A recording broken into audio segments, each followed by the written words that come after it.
할렐루야. 오늘 함께 나누실 말씀은 요한복음 20장 19절에서 23절까지 말씀이 되겠습니다. 한 절씩 교독하였습니다. 이날 곧 안식 후 첫날 저녁 때에 제자들이 유대인들을 두려워하여 모인 곳의 문들을 닫았더니 예수께서 오사 가운데 서서 이르시되 너희에게 평강이 있을지어다.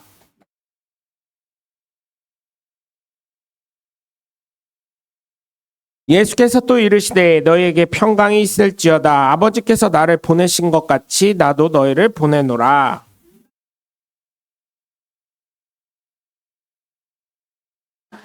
너희가 누구의 죄든지 사하면 사해질 것이요 누구의 죄든지 그대로 두면 그대로 있으리라 하시니라. 아멘.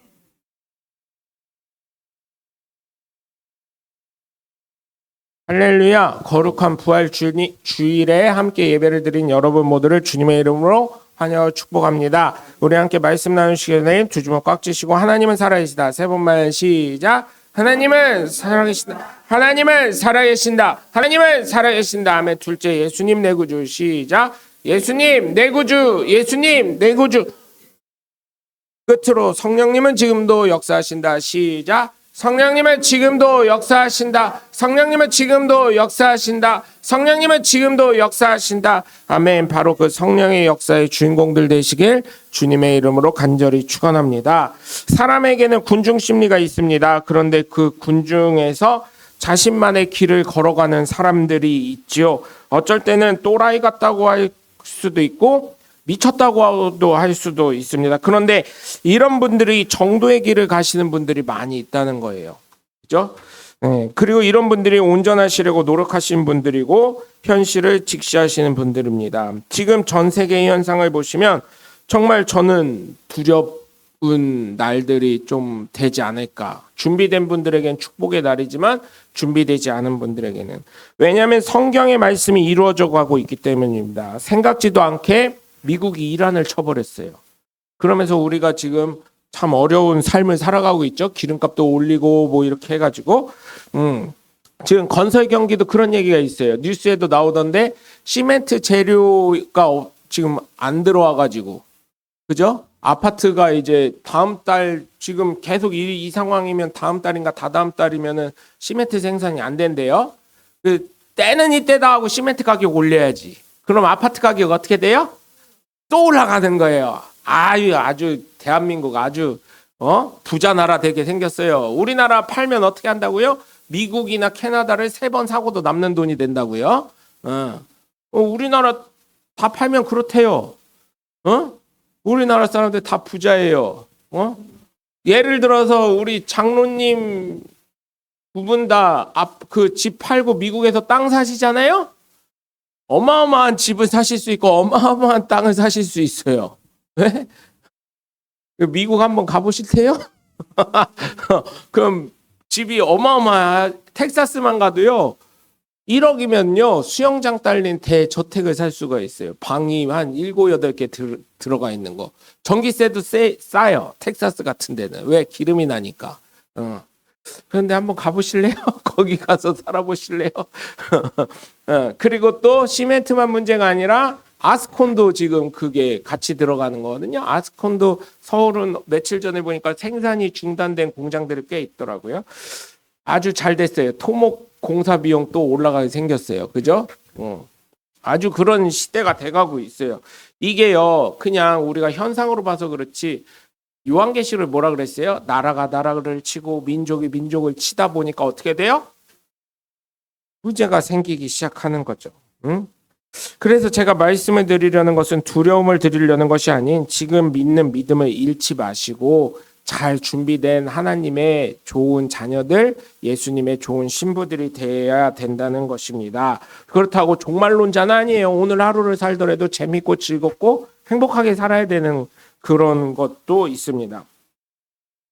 요한계시록이 사실은 축복의 말씀이죠. 준비된 자에게는. 반면에 준비되지 않은 사람에게는 경고의 말씀이 됩니다. 제가 이 말씀 드리는 것은 우리가 잘 준비하자는 것이고 예수님의 부활을 많은 사람들이 이 당시만 해도 안 믿었습니다. 왜냐하면 대제사장들이 어떻게 해요? 마태복음에 있는 것처럼 거기 있던 경비병들에게 돈을 주고 매수해서 어떻게 했어요? 그의 제자들이 그의 시신을 가지고 부활했다고 소문냈다고 그렇게 거짓말을 하라고 시켰기 때문에 그래서 예수님 그 유대인들은 아직도 그런 소문을 믿고 있다는 얘기들이 있죠. 그것처럼 이렇게 대세는 유대인들은 어때요? 그래서 예수님을 그냥 한 제사장 중에 하나 이 정도로 믿는데 우리는 어때요? 그거를 역행하는, 그죠?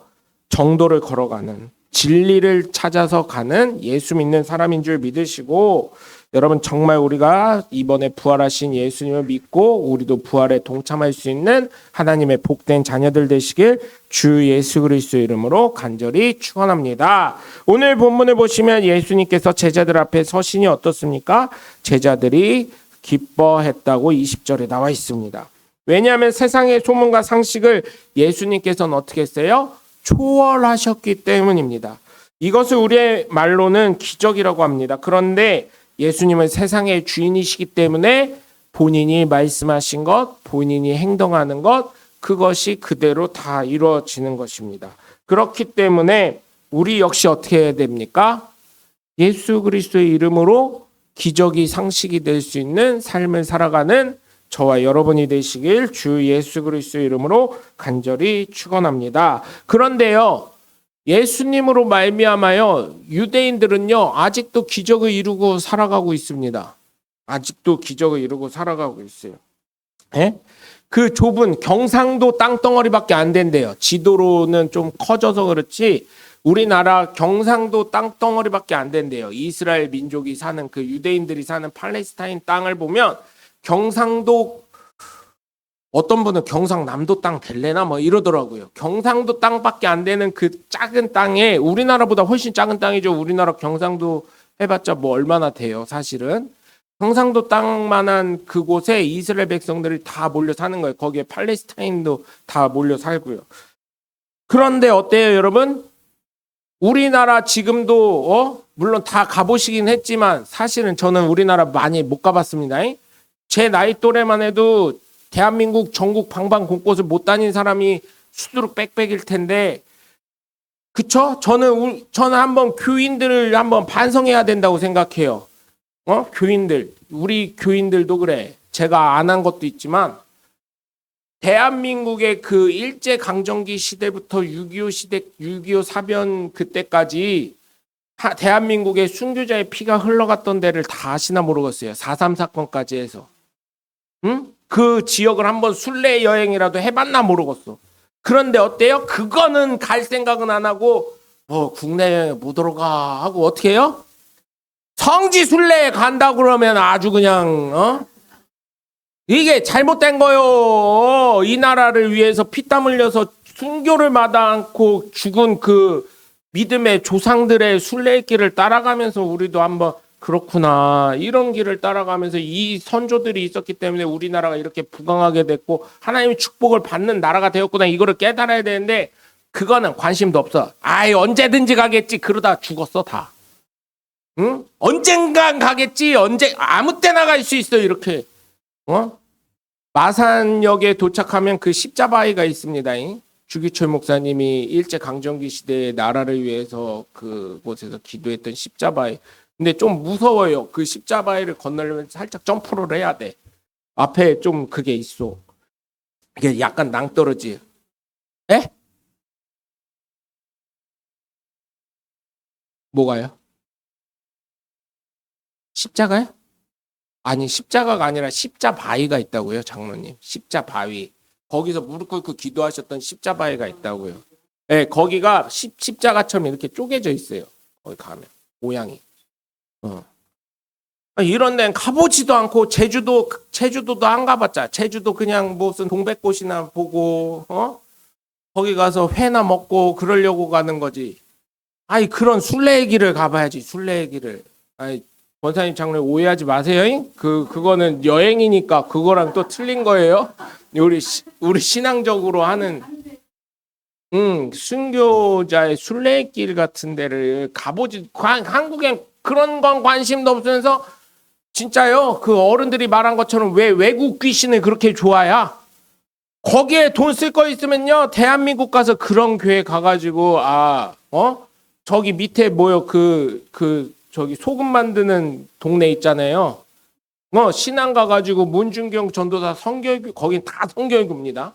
문준경 전도사가 어떻게 했는지 그것도 가보고, 제주도 가서 4.3 사건 전에 또 어떻게 됐었는지, 거기에 순교 피가 얼마나 흘려졌는지 그것도 보고, 그죠? 마산에 십자바에 가고, 또 거기 어디야? 그 소록도 있는데 거기도 한번 가보고, 여수도 가보고, 이렇게 하면서 대한민국의 그 순교자의 피가 어떻게 흘러갔는지 그런 거를 좀 볼 생각은 안 하고 다 이스라엘만 가려고 그래요. 그러니까 이스라엘은 축복받은 데예요. 왜? 거기는 우리나라 사람뿐만 아니라 어디서 와요? 전 세계에서 몰려오니까. 예수님 하나로 그렇게 복받은 나라가 거기밖에 없어요. 솔직히 얘기하면. 그죠? 그래서 저는 좀 부탁을 드리는 건 우리나라 성도님들에게 전체적으로, 우리 교회도 뭐 나중에 여유가 되시거나 아니면 기회가 되시면, 교회가 이거는 너무 작으면 못 가요. 왜냐면 호텔도 잡아야지, 뭐 또 해야지, 뭐 하다 보니까 자본이 좀 많이 들어가. 이게 소규모로 가면은 자본이 많이 들어가지만 어때요? 대규모로 가면은 자본이 적게 갈 수 있으니까. 그래서 좀 이런 거를 좀 신학교 가면, 제가 안타까웠던 게, 신학교 가면 이런 신학생들도요, 헛바람 들어가지고 성지순례만 가려고 그래요.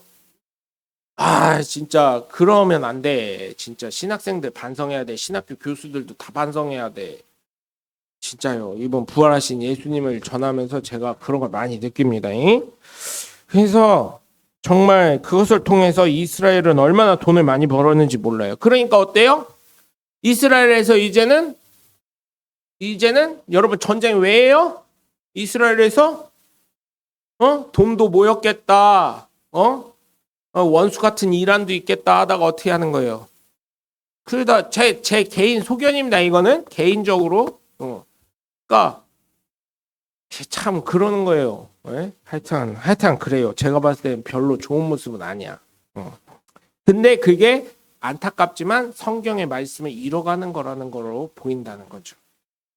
그렇기 때문에 예수님은 지금이나 옛날이나 미래나 기쁨의 존재가 되시는 분인 줄 믿으시고, 여러분, 저는 이 부활하신 예수님을 저와 여러분이 제자들이 기뻐한 것처럼, 부활하신 예수님을 만나고 기뻐한 것처럼 저와 여러분이 기뻐해야 될 줄 믿습니다. 그리고 예수님은 어떤 분이에요? 제자들이 만난 예수님은 평강을 주신 하나님이 되시는 줄 믿으시기 바랍니다. 사실 내가 이 땅에서 무엇을 얼마나 어떻게 할 수가 있겠습니까? 그러나 예수님은 이 세상의 왕이시자 주인이시기 때문에 모든 것을 예수님 말씀에 복종하니까 모든 것이 이루어지는 거예요. 사실요, 여러분 생각해 보세요. 지금 이 자리에서 실신해서 넘어졌어요. 쓰러졌어요. 그럼 뭘 할 수 있어요? 여기서 생명을 예수님이 걷어가셨어요. 뭘 할 수 있어요? 모 현장에서 저도 들은 얘기인데, 겨울에 1월 달에 아침에 체조를 하거든요. 몸을 푸시라고. 아침에 7시에 출근해서 모 건설회사 현장에서 체조를 하다가 사람이 쓰러졌네요. 죽었어요. 이거는 산재는 아니에요. 왜냐면 뭐 작업하다 죽거나 뭐 이런 건 아니니까.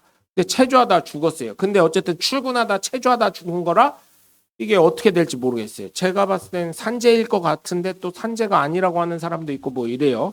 어쨌든 출근해서 체조하다가 한 거니까. 근데 이게 좀 애매한 게 현장 작업을 하다 죽은 게 아니라서 이게 조금 애매하다는 얘기를 하더라고요. 근데 여러분, 만약에 그렇게 죽는다면 뭘 할 수 있냐고요. 생사화복을 주관하시는 하나님. 그 하나님이 나를 지키시고 인도하시니까. 요즘에 11조 논란이 유튜브나 각 교회에서 되게 많이 일어나요. 11조는 뭐 고아와 과부를 돌보기 위해서, 그 말씀도 맞아요. 그런데 11조의 원초적인 의미가 뭐냐고요. 하나님 10개는 다 하나님 건데 한 가지만 내가 있으면 기억해라.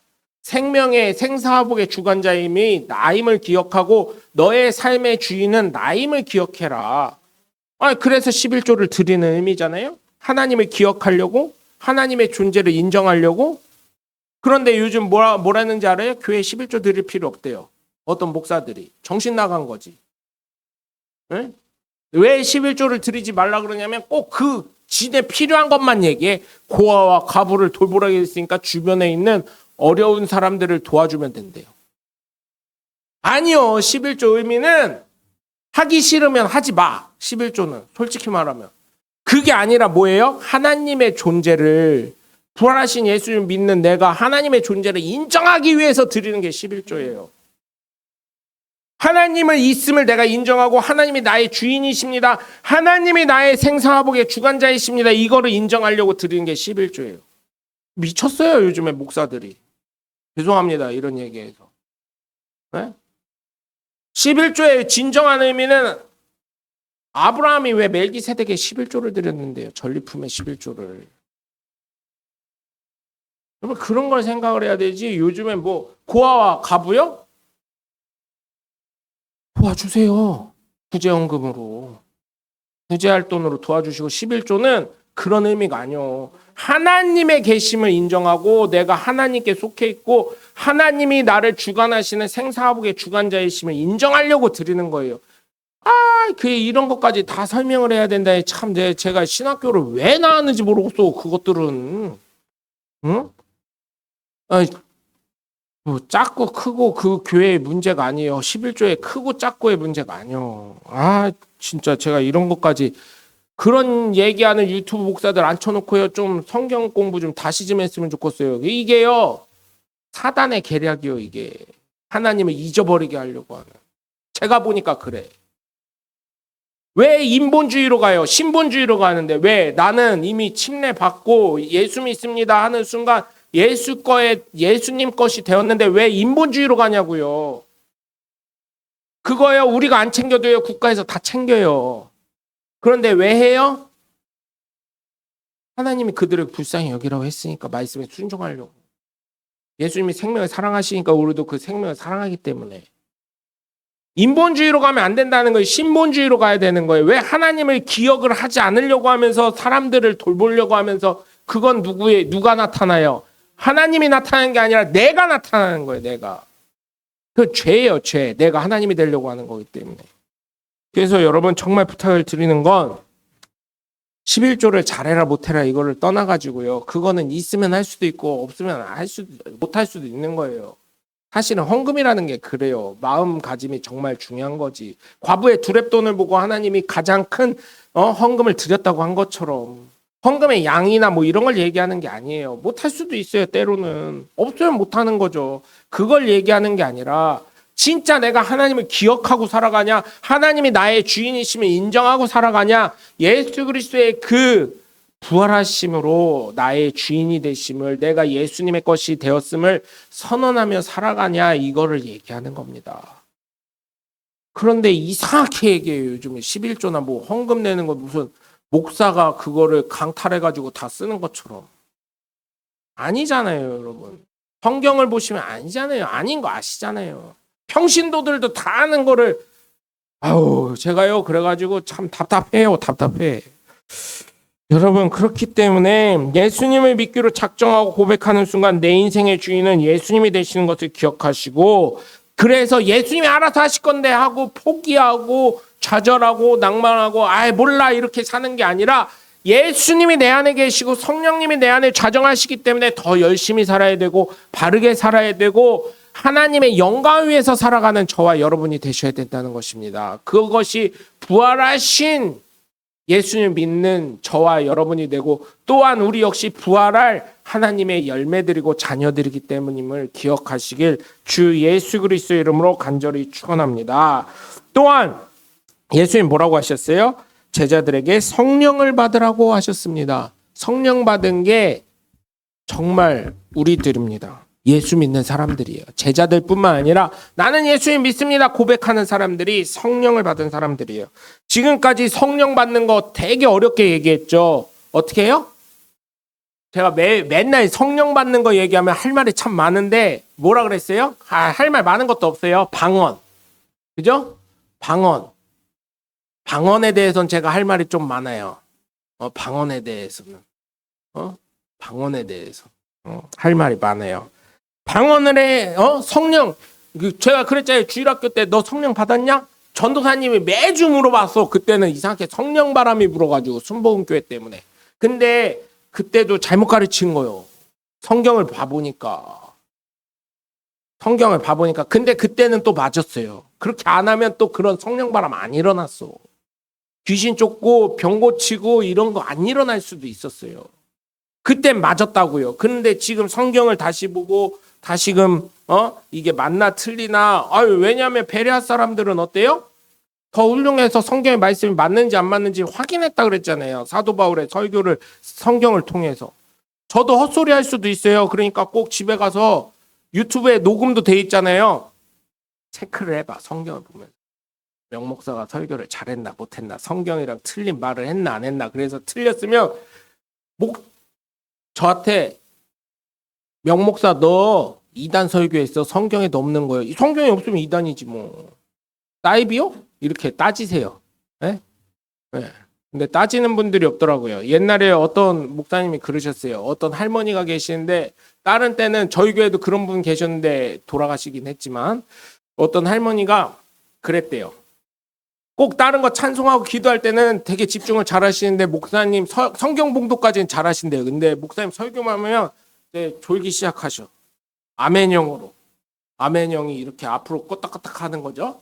아멘형으로. 그래서 이제 목사님이 매주 그러니까 이게 약간 시험이 들으시려고 그래가지고 새로 부임하셨던 목사님이 한 3달 돼가지고 그 집에 가서 따로는 못 물어보니까 집에 신방, 대신방 같은 거 하잖아요. 큰 교회들은.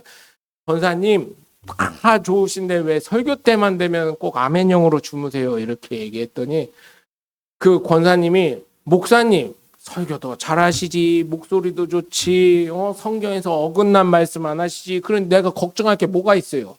잘하시는데. 그래서 아멘 아멘 하면서 이렇게 조는데 뭐가 문제예요? 이렇게 얘기하셨다는 거예요. 응? 네. 지금 조시는 분이 없으니까 맞나 안 맞나 가서 확인 좀 해보셔요. 좀 부탁을 드려 진짜. 근데 그분 조시는 분은 무조건 그때 또 되게 웃긴 건요. 제가 소리를 이렇게 약간 이게 목소리 올라가잖아요. 그분 살짝 깨면서 아멘 하셔. 그분은 그랬었어요. 진짜 깜짝 놀랐어 내가. 잘 주무시다가 갑자기 아멘 하니까. 여러분 성령은 다른 것이 아닙니다. 방언 못할 수도 있어요. 성경에 뭐라고 그래 있어요? 사람의 능력마다 사람의 각기 모양대로 쓰신다 그랬어요. 어떤 사람은 교사로, 어떤 사람은 가르치는 자로, 어떤 사람은 뭐 이런 식으로 쫙 나와 있죠. 또 그러면서 그것도 안 되니까 예수 그리스도는 머리라고 하면서 그 다음에 뭐라 그랬어요? 어떤 사람은 팔로, 어떤 사람은 다리로, 어떤 사람은 뭐 소화기관 뭐 이런 식으로 다 나오죠. 그것처럼 방언 못할 수도 있어요. 어떤 사람은 방언 못하는데 귀신 쫓는 능력이 있을 수 있고, 어떤 사람은 병 고치는 치유의 능력이 있을 수 있고, 어떤 사람은 말을 잘해가지고 저거는 입만 살아있어 이렇게 할 수도 있고, 그죠? 어떤 분은 우리 교회 권사님들처럼 밥을 되게 잘할 수도 있어요. 그죠? 그런 게 있어요. 성령은 다른 것이 아닙니다. 십자가의 나 때문에 죄를 씻기 위해서 보혈의 피와 물을 다 흘리시고 죽으시고 죄가 없으시기 때문에 3일 만에 부활하신 그 예수 그리스도를 우리가 주님으로 고백하는 순간 성령이 내 안에 좌정하신다는 거예요. 그게 고린도전서 12장 3절에 있는 말씀이에요. 그래서 우리가 주일마다 이거를 하죠. 이거 하는 이유가 뭐예요? 염려하시지 말아라. 내 안에 하나님이 계신다. 나와 하나님이 함께 하신다. 성령이 나의 삶을 인도하신다. 예수님을 나의가 구주로 고백하는 순간 나는 성령이 내 안에 좌정하신다. 그러니까 걱정하지 말아라. 내가 예수 믿는지 안 믿는지, 예수님이 살아 계시는지 안 계시는지 고민할 필요 없다고 계속해서 우리 교회는 얘기하는 것입니다. 여러분 그렇기 때문에 여러분 우리는 성령을 받은 존재이고 예수님이 함께하는 사람이 되는 거고 하나님의 귀한 자녀가 되는 권세를 가지게 된 것인 줄 믿으시길 주 예수 그리스도의 이름으로 간절히 축원합니다. 그래서 담대한 삶을 살아야 돼요. 그리고 부활하신 예수님을 만날 제자들은 보냄을 받았습니다. 보냄을 받았어요. 무엇을 위해서요? 예수님을 전하라고. 천국 복음 전하라고. 그래서 저와 여러분은 포기하는 삶, 낭망하는 삶, 실패하는 삶이 아니라, 무분별한 삶이 아니라, 손가락질 당하는 삶이 아니라, 로마서 14장 18절에서 20절에 있는 것처럼 하나님을 기쁘시게 하는 삶이 무엇인지 생각하고, 사람들에게도 칭찬받는 삶이 무엇인지 생각해보고, 덕을 쌓아가는 것이 무엇인지 생각하면서 어떻게 해요? 예수님이시라면 어떻게 했을까? 이 마음을 가지고 살아가는 제자들처럼 우리 역시 그러한 예수 믿는 그리스도인이 되셔야 될 줄 믿습니다. 그래서 여러분 정말 부탁을 드립니다. 우리가 예수님으로부터 위임받은 존재임을 기억하시고, 정말 내가 잘못 살면 누가 욕을 얻어먹어요? 예수님. 근데 예수님만 욕 얻어먹으면 괜찮아요? 근데 뭐라 그래요? 꼭 우리 고모들이 했던 말이 있어요. 니네 교회에선 그렇게 가르치더냐? 어? 전 그렇게 가르친 적이 없습니다. 그러니까 교회까지 욕 얻어먹고 명목사도 욕 얻어먹으니까, 그죠? 이렇게 해서 여러분 정말 부탁을 드리는 건, 저 때문에 그런 게 아니라 지 때문에 그러네, 지 욕 안 얻어먹으려고, 그게 아니라 정말 예수님 욕 얻어먹으면 예수님 누가 믿겠습니까? 여러분 아시잖아요. 제가 말씀 안 드려도. 그러니까 정말 예수님께 위임받은 삶, 부활의 열매로 우리도 다시금 부활할 존재들이니, 정말 로마서 14장 18절을 기억하면서 하나님을 기쁘시게 하고 사람들에게도 칭찬받고 덕을 세울 수 있는 저와 여러분이 되시길 주 예수 그리스도 이름으로 간절히 축원합니다. 기도하겠습니다.